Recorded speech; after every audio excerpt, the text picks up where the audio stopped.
Tavuğa benziyorsun. ya ya. Ama siz hayinsiniz. Dünyanın en boş, en saçma adamıymışsın. Yani bence bu tavuğa daha çok benzemiş. Tavuğa benzemiyorsun. Eyvallah. Bu ne? Bu yapay zeka mı bu? Ne? Hayır. Videodaki de beni. Yokluğun gözü kör olsun. Yani öyle mi duruyor? Yok. Bu yapay zeka. Yapay zeka mı lan bu? Şu foto takipten çıkmam yeterli. Görgüsüz müsün? Bu da yapay zeka fotoğrafı. Bunlar gerçek değil miymiş? Küfür etmeyeceğim. Ben bunu acayip linç yedim şundan. Linç yiyecek hiçbir şey yoktu bu videoda ya. Buna ne küfür edersin?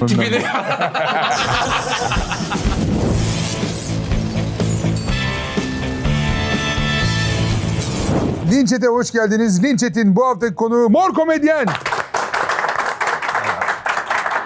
Mor Komedyen diyoruz yani abi. Evet. Vay be. İsmin mesela Murat hiç demiyor muyuz artık? Diyoruz yani ama öyle tanınıyor. Sen ne demek istersen. Yo, ben Mor Komedyen demek isterim ama böyle hani sana, sen garipsiyor musun? Ailen ne diyor bu duruma? Sen hani hani Mor Komedyen olarak anılmak. Morko diyorlar bu arada. Morko. Evet, Ha, yani kısaltma gibi Tam oluyor. o kısaltması var. Morko diyor ama şey yok. Ailemin ünlü olduğundan çok haberi olmayabilir bu arada. Öyle mi? Hiç şey değiller mi yani? Yani evde hiç Mor Komedyen ismi hiç anıldı mı hatırlamıyorum. Ailenle mi yaşıyorsun şu an? Yok ailemle yaşamıyorum. Onlar İzmir'de, ben İstanbul'dayım. Ama gittiğinde İzmir'de oyunların doluyor, şey oluyor filan bir şey oldu mu? Annem ilk defa izledi. Ne zaman? 3 ay önce falan izledi ilk defa. Normalde çok aileye, akraba getirmiyorum düğüne. Düğüne demiştim. Oyuna. Onlar izledi ama artık biliyorlar ya, yavaş yavaş ünlü biri olduğumu hissediyorlar. Hissediyor. Ama enteresan bir ünlülük var abi sende. Çok yani çok iyi bilet sattığını, çok bir kitlen olduğunu, takipçilerin böyle her oyunu doldurduğunu biliyorum. Instagram'ın da öyle. Ama böyle mes anlamda da tanıyan var mı yok mu o biraz karışık. Enteresan Evet, ya. Bu senin çok iyi takip eden, ne satsan gelen ve seni çok seven bir Ya şöyle Bir herhalde şey var. mesela kadın kitlesinde beni bir kere bile izlememiş yoktur neredeyse. Hemen hemen herkes tanır. Ama işte isimle dediğin gibi o marka Birleşmiş. ismi olarak çok şey olmadı herhalde. Ondan ama yoksa kendi kitlem, sabit kitlem çok sadık. çok sadık Evet. gerçekten. Ya. 67 gösterinin 65'i sold out oldu. Evet yani. Ne yapıyorsun? Birebir arıyorsun mu normal hayatlarında? Tabii. Nasıl keyifler Ziyarete yerinde gidiyorum mi? eve. Ziyarete. Çok ama bu çok önemli bir şey bunu oluşturmak yani. Yani biraz Instagram'ından da kaynaklanan herhalde aktif bir kullanım ve Ya etkileşim hem var aktif orada. kullanımım var hem de çok eskilerden biriyim Instagram'da da. Bir de yaptığım işi hiç değiştirmeden yapmaya devam ettim. 2016'dan beri aynı formatta devam ettim. Yani hem oradan oraya çok daldan dala atlamadım. O yüzden o kitle biraz daha kendini şey gibi hissetti, aidiyetle hissetti orada. Çok Senin güzel. mecran yani hep aynı devam ettiğim dediğin. Astroloji videoları çekiyorum, burçlar komedisi Evet. çekiyorum. Hayır ama sen mecran YouTube mu Instagram mı? Instagram'sın sen değil mi? Instagram ama benim YouTube'da da 1 milyonluk Geçmiş kanalım var. Hı. Orada da benim 350-400 milyona yakın izlenmem vardı ama bir süre sonra ben Instagram'ın daha benim için uygun olduğunu fark ettim. Oraya devam ettim. Şu an YouTube'u çok şey yapmıyorsun. YouTube'a salt komedi yapmak çok zor YouTube'a. Yani çok emek isteyen bir şey. Bir de seni yıpratıyor. Uzun çekmek gerekiyor. Evet, Ödül bir yandan uzun da. mizah çekmek zor. O yüzden belki bir program falan yaparsam ben de öyle bir şey düşünüyoruz. Var mı öyle bir hedefin? Var. Böyle plan var. Tabii bizi sürekli sağdan sola gönderen bir organizatörümüz var. O izin verirse, zaman verirse bize. Ortak çalışıyoruz evet. Ortak ikimizin de. Evet onun çok kazandığı, bizim çok çalıştığımız bir sistem var. Güzel be, seviyoruz. Bambatu'yu da. Linçlere bakalım. Linçler nasıl? Alkışlarla Mor Komedyen linç geliyor. Linç.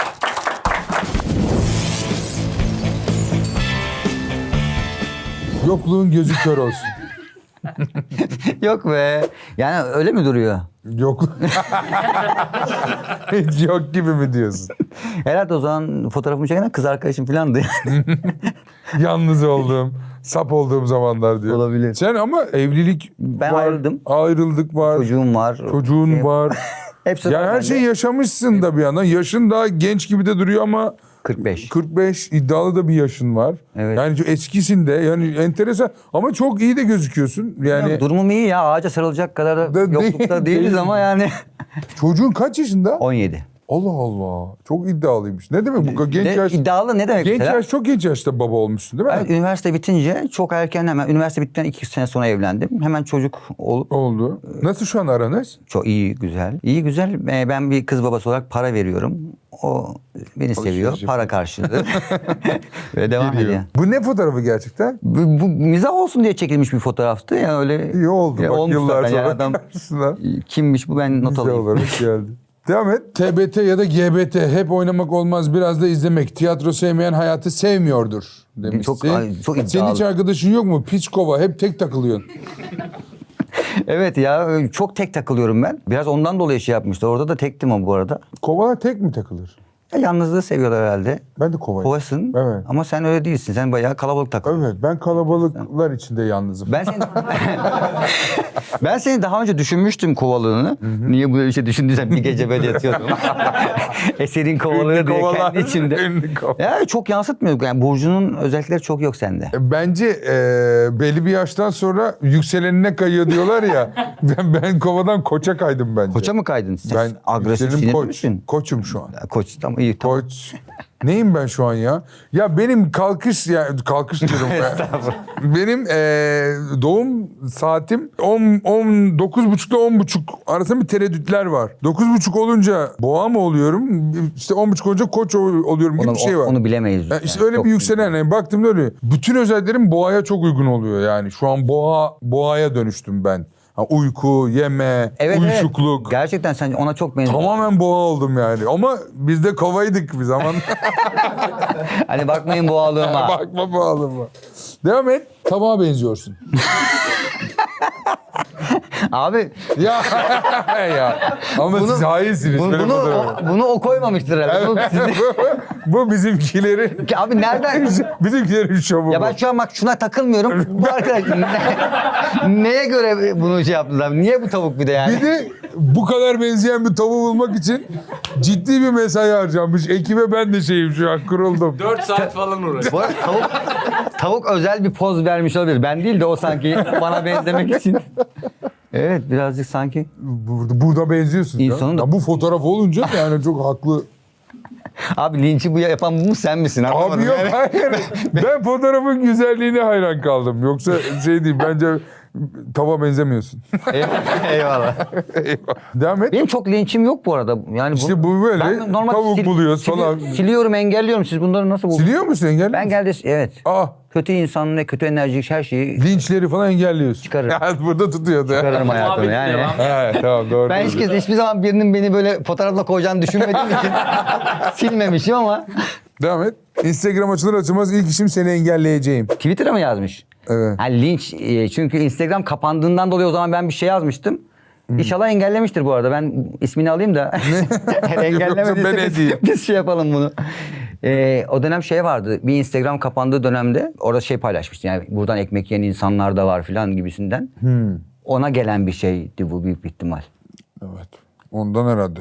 arkadaşı Ona herhalde değil mi? Sen bunu... O silinmişti, o giremedik ona. Ha. Kendi de siliyor kendini. Kendini de sil. O da yok Instagram'da. Ha, sadece yorum mu duruyor? Ben bu arada öyle şeyim de var. Ben paylaşım da siliyorum çok fazla. Fotoğraf paylaşıyorum, siliyorum. Öyle mi? Çok fazla var. Ama o zaten hani kalıcılık olsun diye hani iz bırakma gibi bir şey ya. Neden Ama siliyorsun? ben orayı bazen anlık istediğim şeye de paylaşıyorum. Mesela atıyorum bir gösteride bir şey paylaşıyorum. Diyorum ki birkaç saat dursun, insanlar görsün, sonra kaldırayım. Story öyle bir şey değil mi zaten? Evet, öyle bir şey. Sen postta onu yapıyorsun. Post atıyorsun. Posta da öyle yapıyorum. Ha, siliyorsun.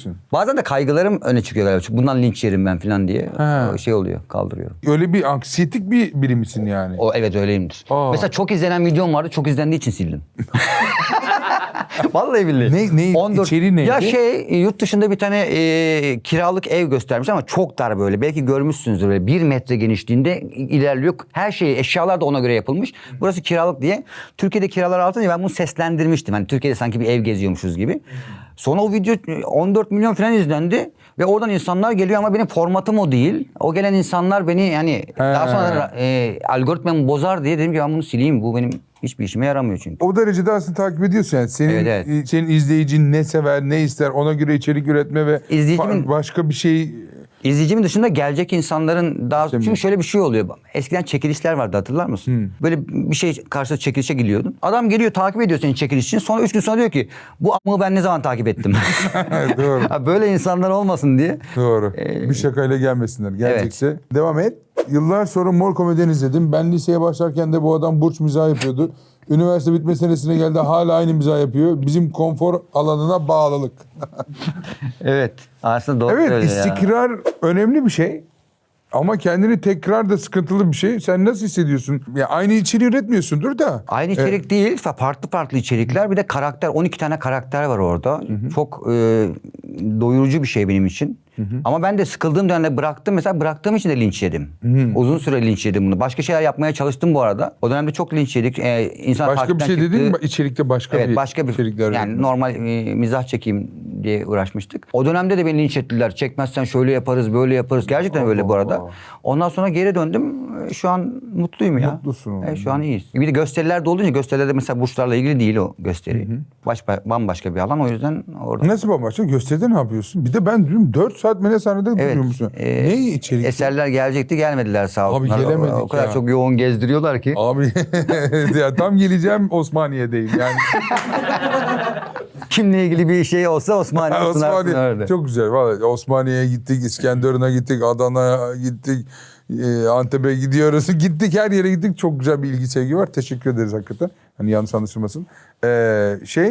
Çok genel, yani daha çok kadın erkek ilişkileri üzerine stand-up gösteri konusu. Çok az bir yerde burçlarla ilgili, yani seyirci de onun için geldiği için şey yapıyoruz. Onun dışında normal günlük hayattan. Evet, seyircisinin anılar. ama beklentisi çok o burçlar üzerinden bir şey değil mi? Yok değil. Şey yapmıyorlar mı? Niye yapmıyorsun? Daha Var fazla- yine 20 dakikalık bir bölümünü burçlarla ilgili yapıyoruz yine ama gösterimiz hani şey olmasa ama güzel bir gösteri olduğu için hiç öyle dönmüyor. Ha, hiç. Daha uzatsak burçları diyen oluyor ama hiç öyle bir şey olmadı şimdiye kadar. Sen normal aslında stand-up Stand-up, gösterisi. evet. Evet. Astrolojiyle ilgili değil yani. Devam edelim. Evet. Dünyanın en boş, en saçma adamıymışsın. Çıktım takipten. Yani takip ederken neye bakarak takip etti onu bilmiyorum ama yani bu tipe ben de çıkardım bu arada. Evet. 286 hafta önce olmuş bu olay.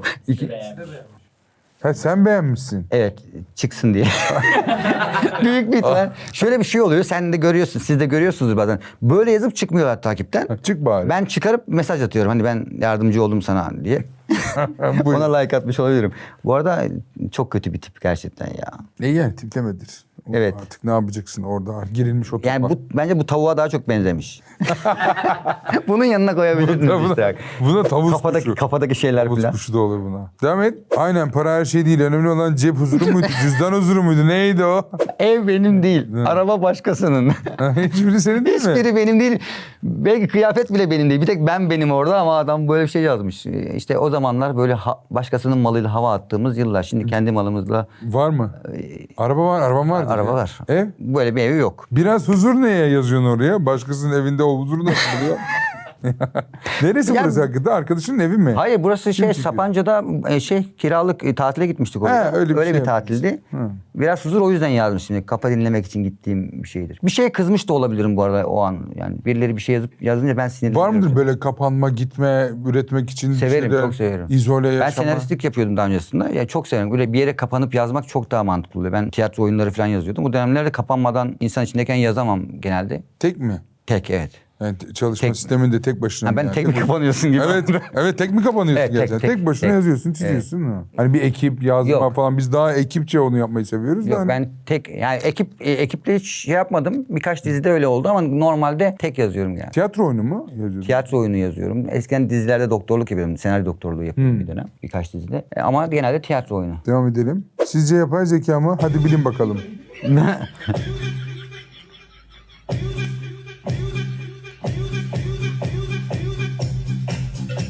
Akım yapmayı hiç sevmiyorum. Yapay zeka bu kadar kötü oynatmazdı seni demiş bile.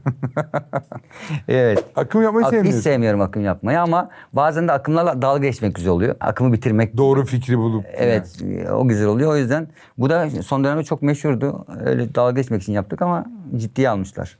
Bu kadar kötü. Bu akımla ne yürüdü değil mi? Böyle ailece Evet. kalabalık partilerde falan birden herkes böyle bir şey yapıyor.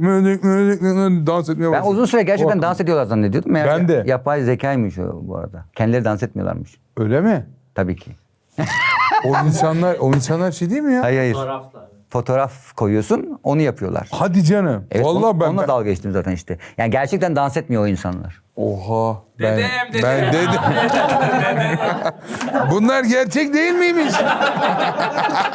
Aa! Oğlum şoktayım vallahi ben de. Ulan bir de diyorum ne güzel yapıyorlar diyorum. Rock. Ana. Herkes aynı dansı nasıl o kadar güzel yapabilir? Ne bu arada? bileyim yani. Bir de hepsi aynı figürü yapıyor yani. Hiç mi anlamadın mı?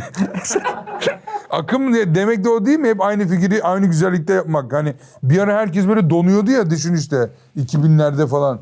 Onu da ben hatırlamıyorum. Kim, var mı öyle bir şey? Ya, kamera birden manken çalıştığı bir şey vardı. Birden böyle ortam bir donuyor, kamera geziyor. Hatta beyaz evet, şovda evet. beyaz yapmış. Şeyde Jimmy Fallon yapmıştı. Dedem bizim de hatırladıklarımız var. 2000'den örnek Çok eski akım. Ama orada da herkes donuyordu. Yapay zeka gibi donuluyordu. Halbuki değildi yapay zeka. Herkesin durması yapabilecek. Düşünsene onların aklından... Herkes durabiliyorsa herkes dans da edebilir o zaman ya. Allah Allah. Yalnız adamların akımını Alexa çekiyormuş. Düşünsene beyaz filan. Evet o da vardı. Devam et. 2026'da en sevilen burç hangisi olacak? En sevilen burçları tabii ki de ikizler. Çok sevilirler. Buna inanın ben. Var mı hiç ikizler inanmadım burada ben şu an? buna. Çünkü bu benden uydurduğum bir şey. Gitmeye. Gitmeye. Benim çok linçimi bulamamışsınız. Genelde bana hakaret etmişler. Evet ne yapacağız? Ne yapacağız? Sen niye siliyorsun abi linçleri bulurduk. Şimdi götünü ya anasını satayım.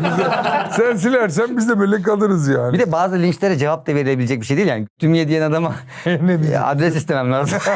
Olur yiyelim nerede? İkizler burcu. İkizler var burada. İkizler burcu oldu. Sen ikizlersin. İkizlerim ben. Uf.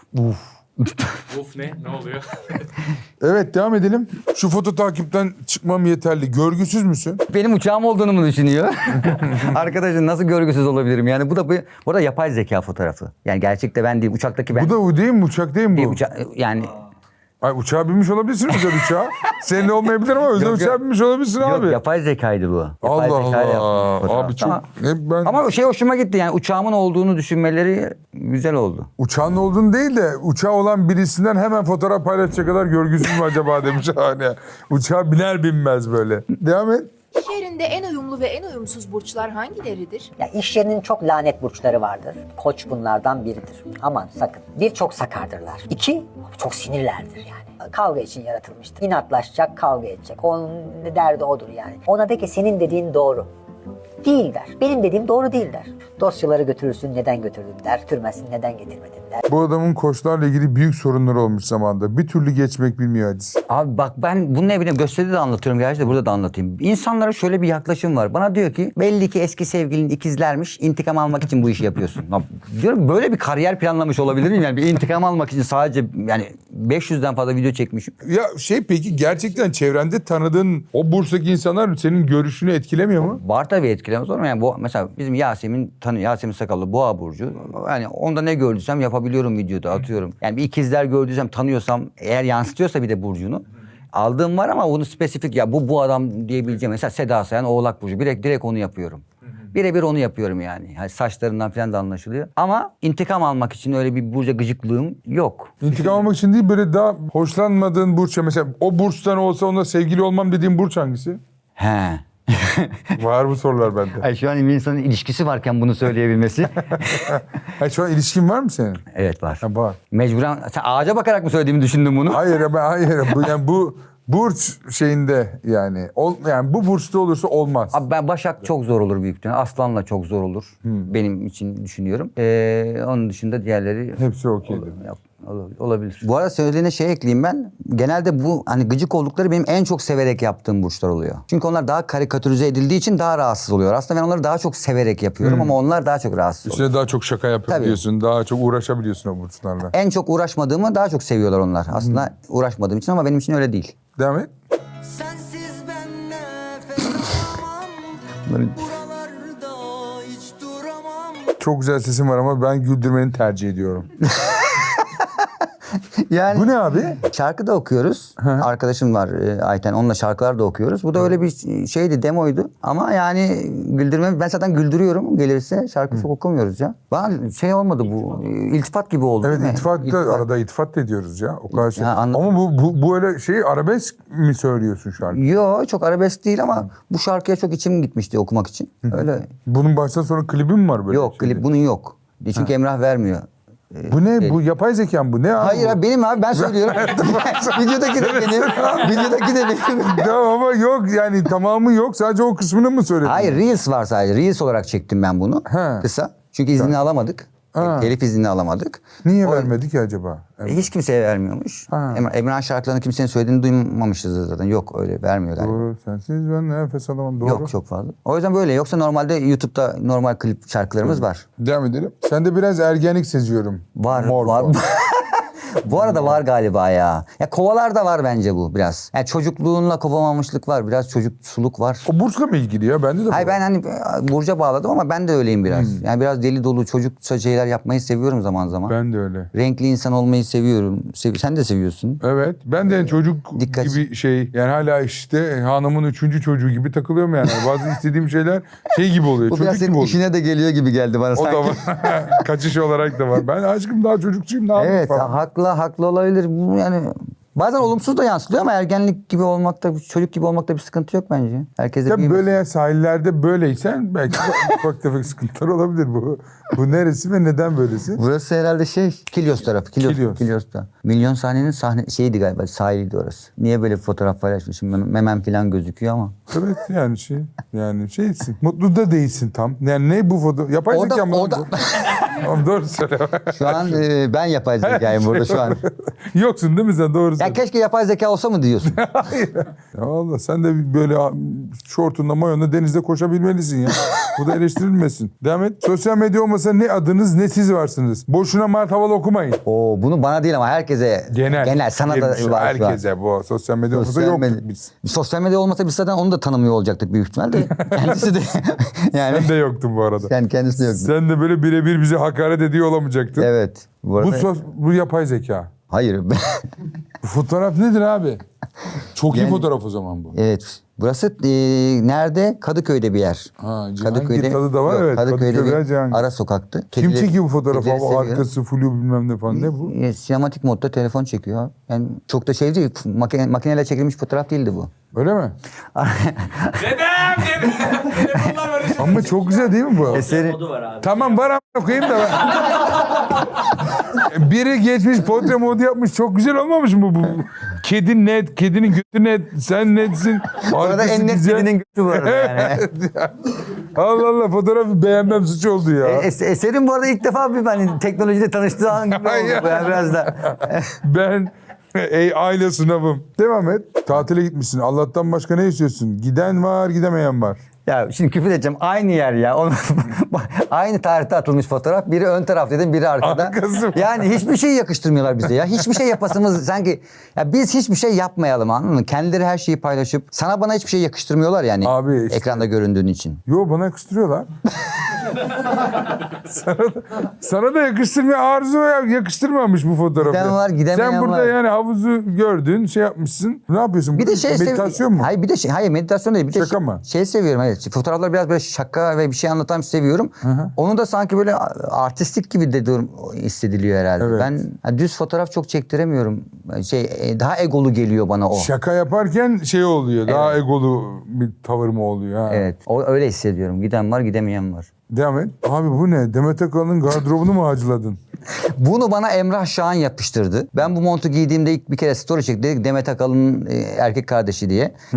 Onun da böyle enteresan montları olduğu için. Ve bu bende böyle kaldı. Ben kendim giyerken de hep öyle hissediyorum artık. Kendimi Demet Akalın klibindeymişim gibi hissediyorum. Evet. Bura nere?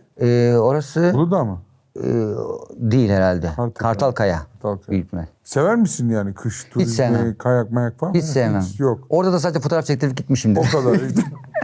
Sen sever misin? Ben de çok sevmem ama şimdi Abi çok üşüyorum, ayaklarım bizim ıslanıyor. çok soğuk falan filan. Bizim çocuklar ama kayağı çok sevdiler. Kış tatili bana çok şey gelmiyor gerçekten. Çok üşüyorum, ayaklarım üşüyor. 2 kere kayıyorum, götüm ıslanıyor. Evet. Ee, Düşüyorsun, canın acıyor evet. falan. Ben bir de çapraz bağım yok benim. O da acındırma. Benim çapraz bağım yok. Benim, Koptu. benim de bozuk. Ben işte o yüzden Esnek. kayamıyorum. Ancak kızağa binebiliyoruz. O da sürekli her yerimiz ıslanıyor abi. O çok çok saçma. zor oluyor. oluyor. Ne dertler var diye. Altına girdiler mi şu an? zengin mi? Devam et. Burç yorumlarımdan sonra boşananlar oldu demişsin. Küfür yedim demişsin. Burç yorumuna bakıp boşanacak bir aklın evlenme ehliyeti olmamalı demiş. Ya bu benim de sözüm aynı zamanda. Çünkü insanlar bana yazıyor. Diyor ki abi sen boğaları şöyle gösteriyorsun. Kız arkadaşım benden şüphelenmeye başladı. Ne olur boğaları düzelt yoksa benden ayrılacak. Diyorum ki sen ayrıl. Çünkü yani bu zekayla senin önce ayrılman lazım. Bununla baş edilmez çünkü insanları burçlarına göre o kadar da şey yapmamak lazım. Neler geliyor. Etkileniyorlar mı böyle? Tabii hakikaten? tehdit edenler falan. Çünkü ben tehdit de aldığım oldu. Nasıl? Ne diyor? Vallahi koçları çok sinirli gösteriyorsun. Seni bulursak koyuyorsun. Hadi canım. Vallahi. Sinirlisin işte. Evet zaten o komedisi orada yani. Çok var. Yani bizi düzgün göster yoksa seni gelip bulup diyen çok oldu. Bir ara korkuyordum gerçekten de. Allah Allah. Evet. Bizim burçları düzgün göster ha. Çok fanatiği varmış. Bunu gerçekten. Bir de şey diyorlar. Mesela evde oturmuş diyor ki biz Başaklar böyle değiliz. Sanki Başak Konfederasyon Başkanı bu da. Yani tek başına bütün Başaklarla ilgili yorumu yapıyor bana. Ve ben dedim öyle olmak zorunda da değilsin zaten. Ben onu illa aynısını yapmak zorunda da değilim. Baya ciddiye almaları enteresanmış ya. Tehdit mi edici? Acayipmiş ciddi. ya. Devam et. Bir gün tek başıma dahi olsam soytarılığı bırakıp kendi filmimi çekeceğim. Dramatik bir komedi olacak. Evet. Bu kadar sevenim var ama senin yaptığın işe saygın yok. Soytarılık yapma o zaman. Bırak bu işleri, bak keyfine. Doğru söylemiş. Yani sosyal medyada yaptığım işe soytarılık diyordum biraz. Hani biraz sahneden geldiğimiz için biraz şey geliyordu. O da doğru söylemiş. Zaten biz de şu an daha çok sahnedeyiz. O yüzden adamın dediğini yapmışım. Adam mı? Evet Hakan. Erkeklerin biraz gıcık olma tarafı var bana evet. Ay ama şu an yaptığın işi biz izliyoruz, izleyicisiyiz. Niye gömüyorsun da diyor değil mi? Aslında Evet, seni seven evet, biri evet. bu yani. Ama o biraz komedyen tarafıyla alınmış. Cem Yılmaz'dan diye soytarılık biraz diye. Biz o yönden aslında çok aşağılamak değil. Ama onlar öyle algılamışlar. Dikkat etmek lazım. Film mi yapmak istiyorsun? Ben bir sinema filmi yaptık zaten bir tane var. Ama tabii kendi yazdığım senaryolar var. Bir gün onları hayata geçirmek istiyorum. Birine vermek de çok içimden gelmiyor. Kendi Güvendiğim içinden. senaryolar var birkaç tane. Bu da hani çok şey olmasın, ego gibi oluyor ama insan öyledir bazen. Bunu ben yapmalıyım. Biliyorum, kendi yazmışsın. Evet. Kendi yapmak istiyor olabilirsin. Öyle bir şeyimiz var. Bakalım belki yaparız bir gün. Bir yol açık olsun. Devam edelim. Sevgili arkadaşlar, Oğlak burçlarına hep cimri dediniz, pinti dediniz, soğuk dediniz. Dedim. Hep Sen de. ben de dedim. Hep bunlar yalan. Öyle bir şey yok. Onları ben hep yerimden uydurdum. Oğlak burçları en güzel burç. Oğlak burçları Takıntılı çok... dedin. Değil. Oğlak burçları bir kabus. Canım Seda'nın fitresi seni bile güzelleştirmiş. Ya yapmayın Seda Hanım'ı böyle işte. Geçen şeyin programında izledim onu, Enis Arıkan'ın programında. Dedim ki Seda Hanım ben tanıyorum yakından da bu kadar değildi. Meğerse uygulama yaptırmış galiba. Bayağı yüzü balon gibi çıkmıştı. Seda Hanım'ın şöyle bir özelliği var. Bir dönem her attığım burç videodan sonra bana ses atıyordu. Ağzına sıçayım senin bunda oğlak yok. Hemen koyuyorsun bana atıyorsun Oğlak. arkadaşlarım izle. Hemen siliyorum videoyu tekrar oğlaklı versiyon atıyorum. Şu an yanımda işte şey var ona izleteceğim çabuk oğlaklıyı at çabuk. Oğlaklı video atacak. Sipariş de video seviyordum. çok iyiymiş. Çok seviyordum. Oğlaklı at. Çok sevgiler, saygılar. Seda Evet, seni çok kendisine seviyoruz. Çok. Devam edelim. Şu kadroya 3-4 kişi daha ekleyince kardeş payı, düğün dernek, çalgı çengi falan oluyor. Sizin çektiğiniz filme bak. Hepsinin kadro birleşmiş galiba. İnanılmaz bir kadro. Orada her şey, siyahi arkadaşımız da var. Her şey var. Ne bu ya? Bu hangi film abi bu? Bu şey olmuş herhalde yani kimi koysak daha çok izletiriz. Bu ne? Ne Herkesten zaman oldu? 3-5 insan topluyor. Bu kaç? 2020 olması lazım. 2020, 2019, 2020. Pandemiden önce mi yani? Pandemi bitmişti galiba. Yeni bitmişti daha pandemi. O dönemde film. Abi yere falan koymuşlar Evet. buraya Evet. yani. Hani Ayhan abi, Ayhan Ayhan Taş var abi, orada. evet Ayhan Taş. Kaç izlendi bu film? Bu çok izlenmedi ya. 40 bin mi 50 bin mi ne izlenmişti. 50 bin. Mafya hikayesinin bir komedi filmiydi. Bizim Türkiye'nin geleneksel işte. Geleneksel artık yani. Film yapalım diyenlerin mafya ve yol hikayesi. Hem buna hem yol hem mafya. bu Hem arada. yol hem Yani mafya. İkisi bir anladın mı yani? Adam demiş ki neyi kullansak şey yaparız.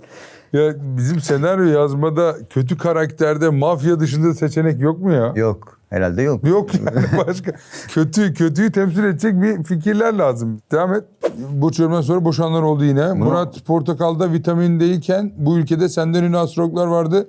Boş konuşuyorsun. Bak burada benim hakkımı yiyorlar. Ben burada şey demiştim. Ondan dolayı yazmışlar. Burçlar benle çok sevildi diye. Bir Rezan Kiraz vardı daha önce. Bir de benle. Şimdi YouTube'da 350 milyona yakın izlenmesi var videoların. Instagram'da da öyle. Bazı yerlerde görüyorum bazı burçların özelliklerini ben uydurdum.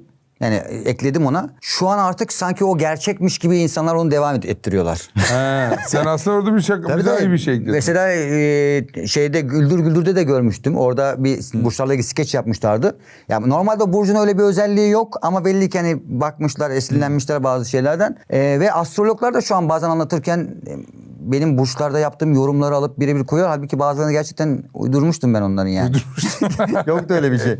Öyle şey demiştim yani insanlara sevdirme olarak mizah sevdiriyor ya. Daha çok kitlesi oluşmaya başladı ben başladıktan sonra. Daha önce çok astrolojiyle ilgili bu kadar video çeken ya da yorum yapan insan yoktu. Mizahla yani astrolojiyi çok birleştiren yoktu bence değil mi? Hiç yoktu, evet. Mizah hiç yoktu. Hiç yoktu. Belki Yani- daha ciddi, hala daha var zaten hani astrolojiyle ciddi ilgilenen işte Can'ı aldık, Can Aydoğmuş var. Rezan Hanım var. Değil mi? Rezan Hanım var. artık yapmıyor herhalde. He, astroloji. Ben bir kere şakasına İlker, bilmiyorum. hani nereden biliyorsun bu kadar dediler. Ben hani Rezan Kiraz benim annem demiştim. O kadar inandılar ki Rezan Hanım'a yazanlar falan olmuş. Mor Komedyen senin annen mi diye.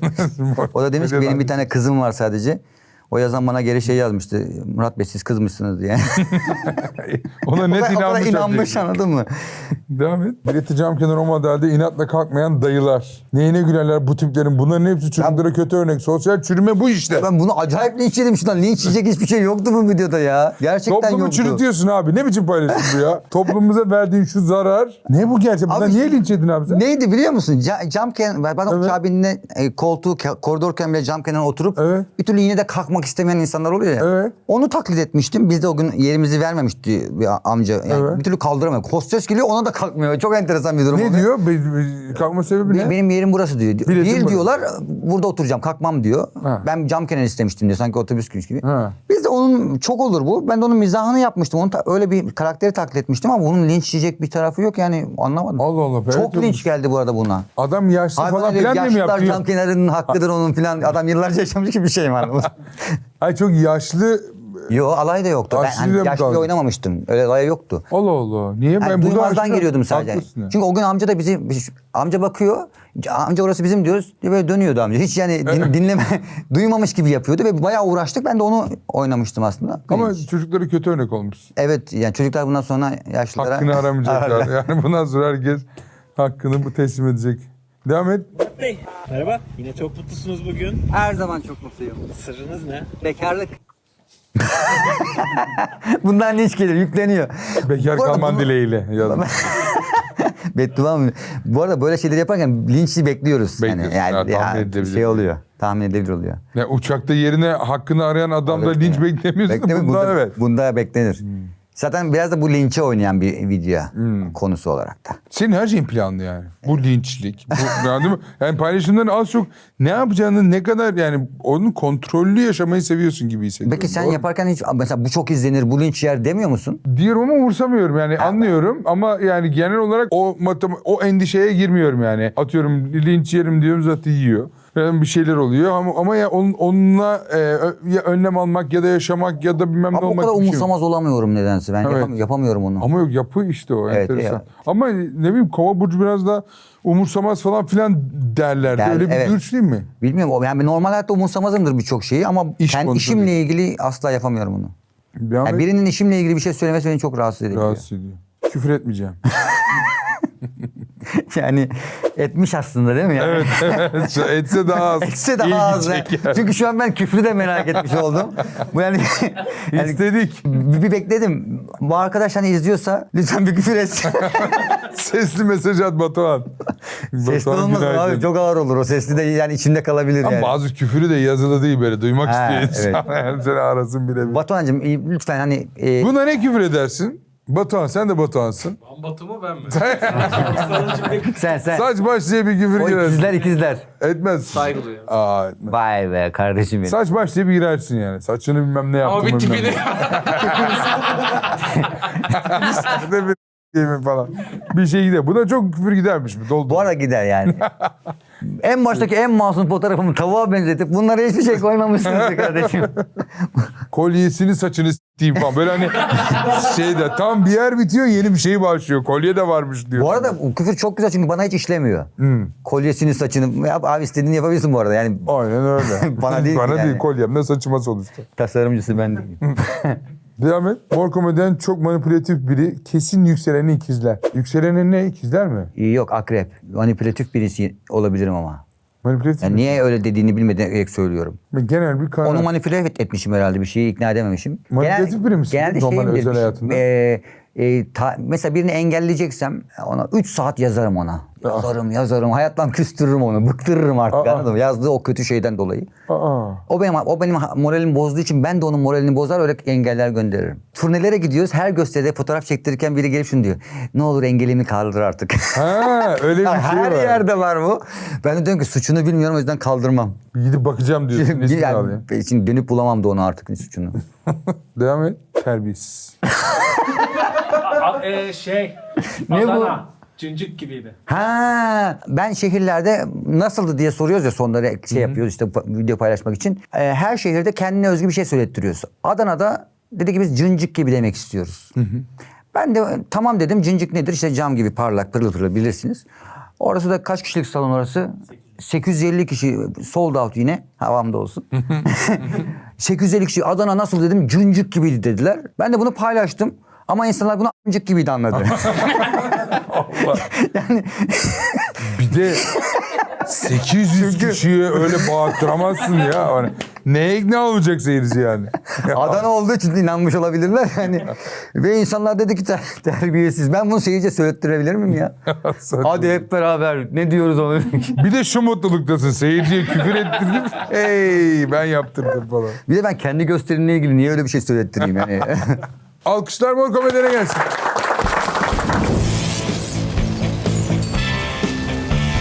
Zor bulduk ama bulduklarımızla güzel eğlendik en azından. Evet, güzeldi. Çok engellemişsin. Bir gün engellediklerimle gel. At bana onları. Evet, bütün engellediklerini neden engellediğin falan. Engellediklerin de burada olsun ama adamlar. Bunu yapabilir miyiz? Bak, engellediklerin hepsini alalım. Engeli kaldıracağım mı kaldırmayacağım mı? Onun tartışması böyle. Ne yapmış? Suçu ne? Bak çok güzel İyi format buldum. Çok Bak, güzel çok format iyi buldum. format. Olur. Engeli kaldır. Bunu herkese yapabiliriz burada. Yani herkesin Engeli kaldır engellediği diye var. Oğuzhan Koç şarkısı da var. Onu Engeli soundtrack kaldır. yap. Bence sen gösterinde yap ya. Engellemeyi kaldırsın de. Onları sahneye al, anlatsınlar. Var. Bir 4 saat daha yap anasını. 9,5 saatmiş gösterisi. Kahvaltıda gidiyor. Konuk müzeme hediyem var mı? Var. Anı Var. bize Güzel bir bıraksa. hediyem var. Hadi be. Cebimden çıkaracağım hediyeyi falan demiş. Şöyle bir hediyem var. Hadi bakalım. Bu ne biliyor musun? Nedir? Bu benim takipçilerimden bana ilk hediyeydi. Fan buluşması yapıyorduk eskiden. Bunun içinde çok güzel bir koku var. Evet. Kapağı açılıyor, döndürüyor. Ha. Çok yaşlı Ama- ya. Bu daha yaşlı benden bence. Evet. Ha. Biraz ağır bir koku var ama bende öyle bir hatırası vardı, artık benden Ay, de çok çıksın hadi. O beni takip etmiyordur artık büyük ihtimalle, o takipçiler. Ya da engellemişsindir. Gitmiştir. Çok güzelmiş. Bu böyle güzel. Tatlı tatlı yayıyor kokuyu.